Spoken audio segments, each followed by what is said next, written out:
You're listening to Big World Network.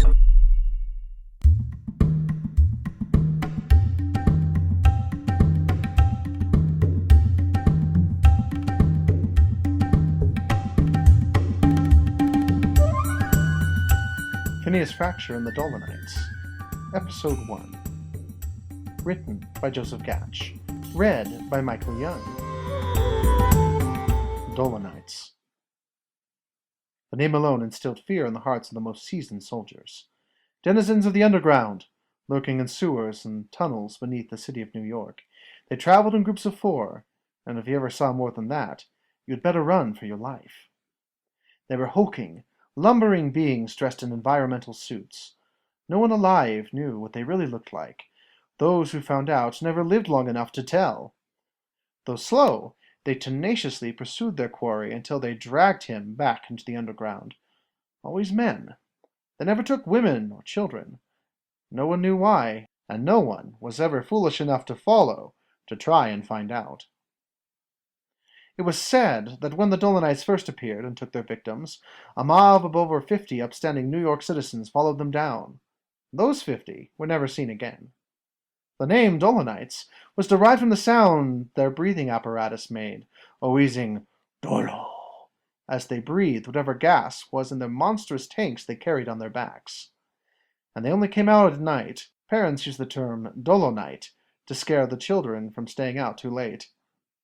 Later, the government would proclaim nights likely to bring an appearance of the creatures as a dolo night as well.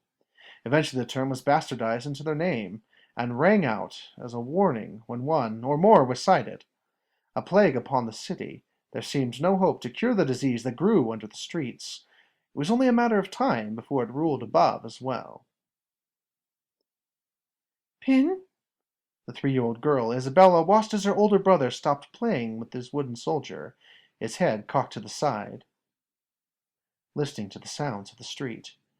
But there were no sounds, she noticed. No sound of the steel hooves of the horse-drawn carriages, no animated banter of the neighbors as they loitered in the streets in the summer heat. "Pin?" she repeated again. 5-year-old Phineas Frakture slowly stood up. He heard a bell from somewhere in the street, as footsteps pounded up the staircase. The mother burst into the room with a frightened expression on her face. "Hurry!" she hissed in a whispered tone.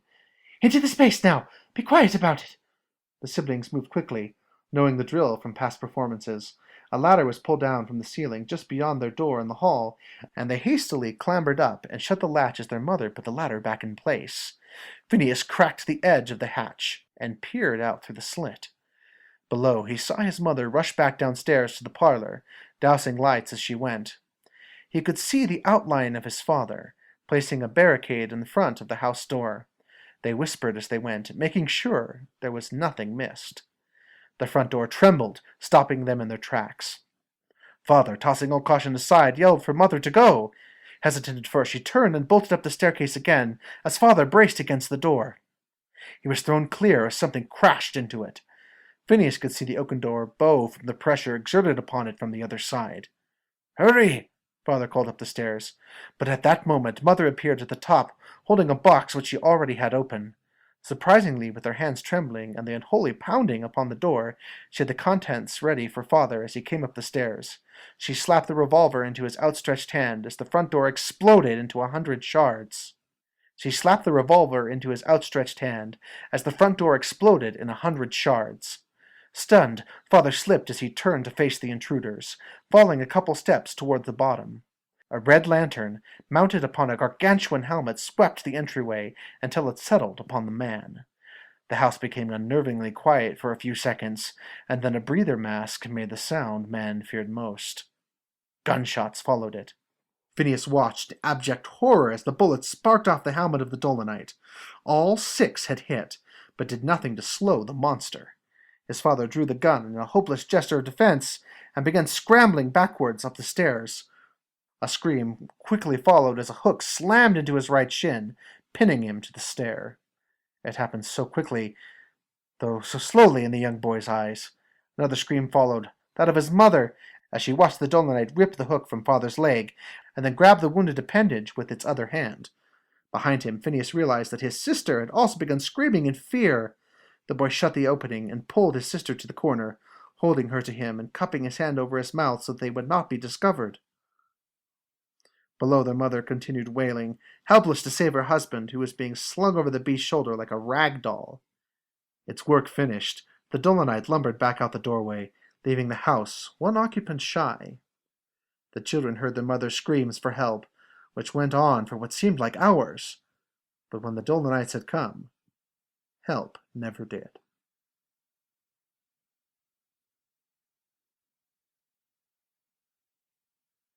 "20 years later. Phineas Frakture, sir, are you to tell me that you would not take up arms against an enemy such as the Queen?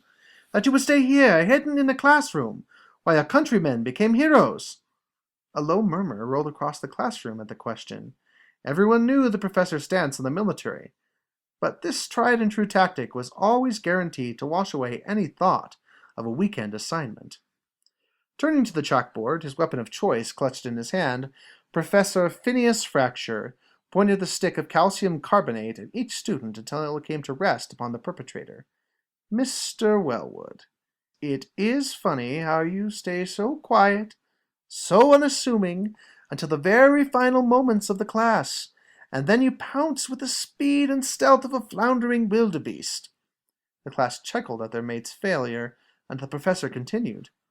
"But, as you never seem tired of hearing it, no, I would not go to war." Wellwood crossed his arms in mock triumph and smiled as the professor began to pace. "It is much better to live long as a coward than to be struck down in your prime as a hero. Why would anyone want to give up their lives for a cause that has nothing to do with them, while the so-called leaders of our nation sit back in their comfortable chairs, clapping and yelling, 'Bravo! Good play!' in the safety of their strongholds, as you lay dying in a field of horse manure? I do not see that as a fitting end for one such as I.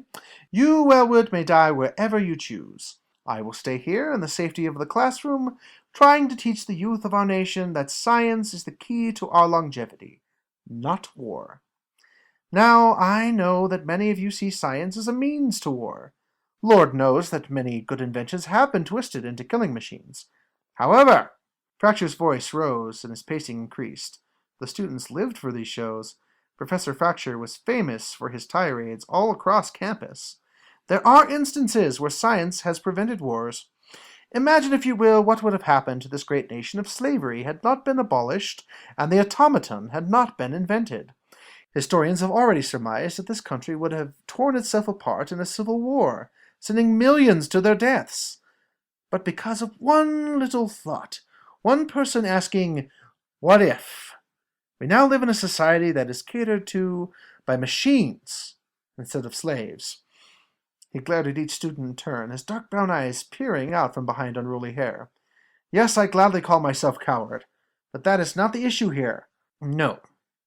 What really is on your minds is how on earth am I going to write a 20-page composition on Babbage's thinking computer, and how he was a dolt for not including a coffee percolator. Now, away with you before I add another 20 for trying to distract me." In a collective groan, the students picked up their packs and shuffled out the door.